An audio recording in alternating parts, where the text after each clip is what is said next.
अस्सलाम वालेकुम ऑन।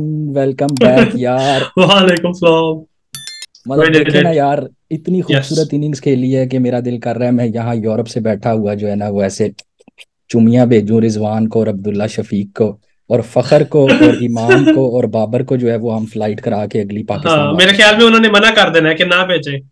कसम से यार, बहरहाल यार, पहले अच्छी बातें कर लेते हैं। बड़ी खुशी हुई कि यार बहुत आला मेरे ख्याल में बैटिंग और मोस्ट मतलब सबसे हाईएस्ट रन चेज जो है वो हमने किया है। सो इट्स अनदर अचीवमेंट, और ऐसी अचीवमेंट जो है मेरा ख्याल वो बूस्ट अप करेंगी जो अगला मैच अब इंडिया के साथ है उसमें भी पाकिस्तानी टीम के मोराल को।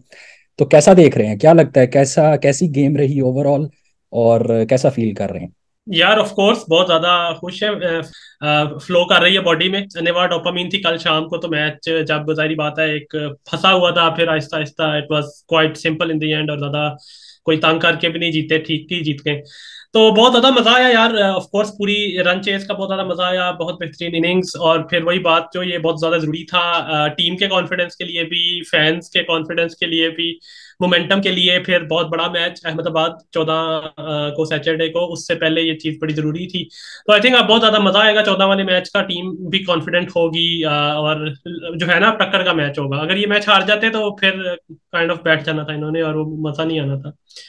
मजा नहीं आना था। अच्छा यार, ये जो फखर की जगह अब्दुल्ला शफीक को लाए हैं, मेरा ख्याल अगर वो अब्दुल्ला शफीक को ना लाते, फखर ने तो जो पहले 5 6 7 मैचेस में किया उसने वही करना था और वो हमें मोमेंटम नहीं मिल पाना था जो अब्दुल्ला शफीक और रिजवान की बैटिंग से मिला है। वरना तो हम हार गए थे। मतलब जैसे पहले 2 विकेटें गिरी हैं तो वो तो मतलब बिल्कुल मैच जो है वो एक किस्म का हाथ से निकल गया था। सो आई थिंक एक बड़ी पॉजिटिव चेंज है। और पहला पहला उसका जारी बात है वर्ल्ड कप है, पहला पहला मैच था और उसमें सेंचुरी करना, इट्स अ बिग अचीवमेंट। और ऐसी सिचुएशन में जबकि आपकी टीम जो है वो बिल्कुल हार रही हो, तो it was very well done I think by Abdullah Shafique. तो क्या लगता है अगले मैच में भी उसको ही खिलाएंगे या फिर फखर को दोबारा चांस दिया जाएगा? यार डेफिनेटली उसको ही खिलाएंगे और उसको ही खिलाना चाहिए। मगर आपको शायद याद होगा कि जब वर्ल्ड कप शुरू नहीं हुआ था उससे पहले हमारी बात हुई थी कौन टीम लाइनअप क्या खेलनी चाहिए, और मैंने आपको कहा था कि फखर जमान को नेदरलैंड वाला मैच लाजमी खिलाएंगे। मगर उसके बाद हो सकता है इनको होश आए। फिर नेदरलैंड वाले मैच के बाद आपको पता है जो हमने बात की, उसमें मैंने कहा कि यार आप मेहरबानी करो, अब जो है ना अब्दुल्ला शफीक को खिला लो। तो शुक्र है कि इनको होश इनको आई और इन्होंने सही टाइम पे उसको खिला लिया, क्योंकि आई फील है कि अगर वो ना खेल रहा होता तो वाकई ये मैच आप नहीं जीत सकते थे। उसकी कंट्रीब्यूशन के बगैर यू वुडंट विन दिस। और फखर जमान आपको पता है आउट ऑफ टच है, उसने डेफिनेटली ऊपर से आउट हो जाना था और आप यू वुड बी 3 डाउन। जैसे आप नेदरलैंड वाले मैच में 3 आउट हो गए थे, बाबर समेत, पहले फखर भी आउट हो गया था। तो आप उसी तरह 3 आउट आपके हुए होते तो आप कभी भी मैच जो है ना वो नहीं जीत सकते थे। तो बहुत ज्यादा पॉजिटिव चेंज और बहुत ज्यादा अच्छे टाइम पे इन्होंने कर ली, इनको समझ आ गई। और आई एम श्योर कि अब उसको ही पूरा वर्ल्ड कप खेलना चाहिए। बेशक वो 2 3 मैचेस में अगर नहीं भी स्कोर फॉर एग्जांपल उससे होता, तो फिर भी आपने देख लिया कि उसका जो कैलिबर है। मैच विनिंग इनिंग्स खेलना आसान नहीं होता। पहला आपका मैच है, इतना बड़ा क्राउड है, वर्ल्ड कप का मैच है, और इस तरह की मैच विनिंग इनिंग्स खेलना और इतने कंफर्टेबली खेलना, इतनी बेहतरीन शॉट्स खेलना। आई थिंक वो एक क्लास प्लेयर है, हम सबको शुरू से पता है। तो आई थिंक फखर जमान की बिल्कुल जगह उसके ऊपर नहीं बनती। आई डोंट थिंक सो, ऐसे एटलीस्ट ही है। इस अच्छा किस्म यार, की फॉर्म में। जो इमामुल हक है वो भी मेरा ख्याल कुछ भी नहीं कर रहा, तो कोई पॉसिबिलिटी नहीं है कि यार इमाम को रेस्ट करवा के उसकी जगह हारिस को ले आए और ओपनिंग जो है वो बाबर कर ले अब्दुल्ला के साथ? कोई इस तरह की कॉम्बिनेशन नहीं बन सकती कि हारिस को भी ट्राई किया जाए कि शायद मिडिल ऑर्डर में आके वो भी कुछ कंट्रीब्यूट कर सके बेटर देन इमाम? क्योंकि इमाम तो यार मतलब 10 15 रन से ज्यादा कर ही नहीं पा रहा वो पिछले कितने मैचेस से। यार हाँ, इमाम भी आउट ऑफ टच है काफी ज्यादा, और हर दोनों मैचेस में बाउंसर खेलते हुए आउट हुआ है। तो बिल्कुल आप सोच सकते हैं, लेकिन आई थिंक इमाम का जो है ना उसको फिर भी 2 3 आपको ट्राई देनी पड़ेंगी। आप देख सकते हैं कि वो क्या करता है, क्योंकि द डिफरेंस इज कि इमाम जो है वो technically he is not as bad. वो फखर जमान की तरह नहीं है। फखर को जो है ना इस तरह जैसा प्लेयर फखर है उसको बहुत ज्यादा टाइम चाहिए वापस फॉर्म में आने के लिए, क्योंकि वो काइंड ऑफ ठुल्ला है, उसको अपना थोड़ा सा जो है ना उस तरह नहीं है जैसे इमाम है। तो इमाम को हम 2 3 मैचेस देख के देख सकते हैं, क्योंकि हमारे पास ऑप्शंस है। ऐसा आपने हारिस की बात की, मगर Haris is not a middle order player as well, ना ही he is a proper one day international player I feel like.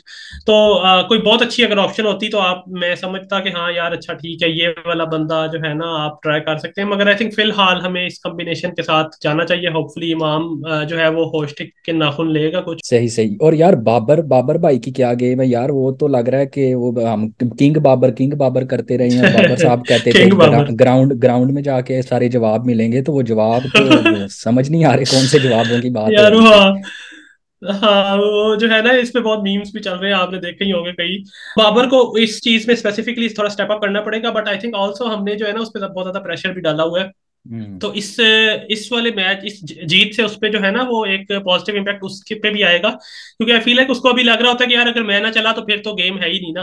तो when you have that in back of your mind, तो आप बहुत मुश्किल हो जाता है। तो आई थिंक आप उसको कॉन्फिडेंस आएगा कि यार हाँ, it's not just me in this team, हम 350 भी चेज कर सकते हैं even when I am not going. तो वो थोड़ा सा इजी होके खेले तो शायद maybe it's gonna get better, but हाँ he is a big hmm. Player, वो I am sure he will come back.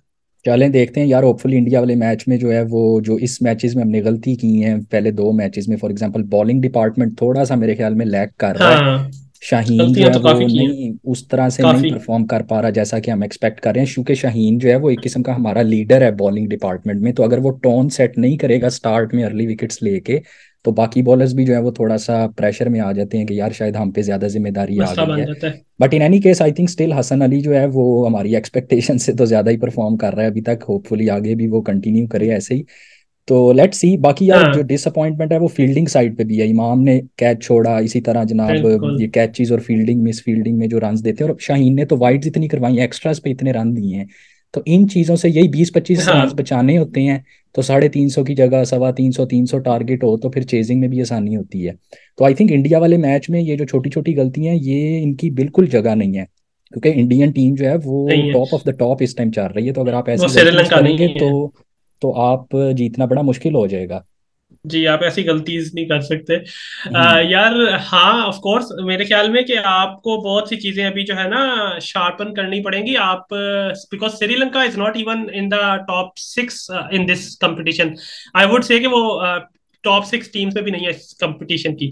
तो उससे आप मे बी इस तरह करके जीत सकते हैं कि हाँ, आपने कैच भी छोड़ दिया सबसे अच्छे उनके प्लेयर का, आपने उनको चांसेस भी दिए, उनको वाइडें भी दी, आपने बॉलिंग भी वेवर्ड कराई, फिर आपने जो है वाइडें भी कराई, इवन नो बॉल्स भी आपने कराई। तो ये, लेकिन बड़ी टीमों के खिलाफ आप ऐसे नहीं जीत सकते। अब श्रीलंका की bowling is very kind of average, उनके पास फास्ट बॉलर ऑलमोस्ट कोई भी उनका अच्छा नहीं है। Madushan his average I would say bowler. फिर कथी राना तो उसकी तो बिल्कुल लाइन लेंथ है ही नहीं बेचारे की। तो आपने उनके खिलाफ चेज कर लिया, मगर इंडिया फॉर एग्जांपल जो कि जिनकी बॉलिंग भी बहुत अच्छी है, आप उनके खिलाफ इस तरह नहीं कर सकते कि आप उनको 50 रन, आई वुड से इन्होंने 50, कम से कम 50 रन एक्स्ट्रा दिए। हम्म। तो कैचेस ड्रॉप करके, खास तौर पे अगर वो पहला कैच पकड़ा होता तो आई एम श्योर कि इनकी टीम बैटिंग लाइनअप उसके दरमियान वाले 2-3 के अलावा ऐसी है कि आप 250 पे भी इनको आउट कर सकते थे। ऐसे तो ही है। आपको थोड़ा सा शार्पन करनी पड़ेगी। और हाँ, आपको थोड़ा सा जो है ना इन चीजों का, अब आप इस तरह वर्ल्ड कप नहीं जीत सकते इन चीजों के साथ। आप कुछ एक दो हम्म। मैचेस में भी आप जीत जो छोटी टीमों के खिलाफ, बट वर्ल्ड कप जीतने के लिए आपको ये चीजें, ये basic errors you can not make them. ऐसे ही है। चले देखते हैं यार। और हफ्ते वाले दिन जो है वो आ रहा है, big day big match. I think हमारे लिए तो वही बिग फाइनल की मैच। हैसियत रखता है एक बड़े लेवल तक। तो देखते हैं कि पाकिस्तानी टीम जो है वो कैसा फिलहाल परफॉर्म वही करती है। है सब कुछ। हाँ। तो लेट्स सी। आई थिंक अपनी डिस्कशन को कंटिन्यू रखेंगे। बहरहाल well done Pakistan, I think hmm. Excellent performance specially by Rizwan, excellent. और इसी तरह अब्दुल्ला शफीक एक्सीलेंट। होपफुली कि कंटिन्यू करें आगे भी बिल्कुल। टीम को इसी तरह से लेके चलें। तो why not, we can also win the world cup. Rizwan और अब्दुल्ला का तो कंट्रीब्यूशन जाहिर बात है सबसे ज्यादा है। मगर आई थिंक जैसे हम बॉलिंग में भी लास्ट आखिरी 20 ओवरों में हम वापस आए ना, अगर वो हम ना आते तो फॉर एग्जांपल अगर 400 होता तो हम जाहिर बात है, 400 is very very different than 350। क्योंकि अगर आप देखिए कि 28 ओवरों में 218 रन था, तो वहां से तो लग रहा था कि 400 तो होना ही होना है। तो आई थिंक बहुत अच्छा कमबैक है आखिरी 20 ओवरों में भी, आखिरी 20 ओवरों में 120 रन दिए हैं आपने। तो दैट्स वेरी वेरी गुड। और उसकी वजह से भी काफी बचत हुई। तो वो एक पूरा आखिरी आई थिंक 70 ओवर आपने अच्छा खेला, तो उसकी वजह से आप मोमेंटम के साथ आपने मैच जीता है। And it's I think overall a good performance overall a देखा जाए गुड तो। परफॉर्मेंस। लेकिन वही बात है कि श्रीलंका के खिलाफ आखिरी 70 ओवर्स में अच्छी परफॉर्मेंस रही है, इंडिया के खिलाफ सारी 100 ओवर्स में अच्छी परफॉर्मेंस रही, तो हम सौ जीत ओवर्स पाएंगे। सो इट्स गना मेक अ बिग डिफरेंस कि बिल्कुल। आप पहली बॉल से ही वो जो है ना वो सिचुएशन ऐसी क्रिएट करें कि आप मोमेंटम अपना उसको कंटिन्यू करें फिर positively at the end of the match. Exactly. तो लेट्स सी, वी बिल्कुल। विल होप कि एक अच्छा मुकाबला हो सैटरडे वाले दिन, and then we will hmm. Continue our discussion. Congratulations बिल्कुल। to Team Pakistan and congratulations to all the Pakistanis. Thanks a lot on. Thank you. Bye. Bye.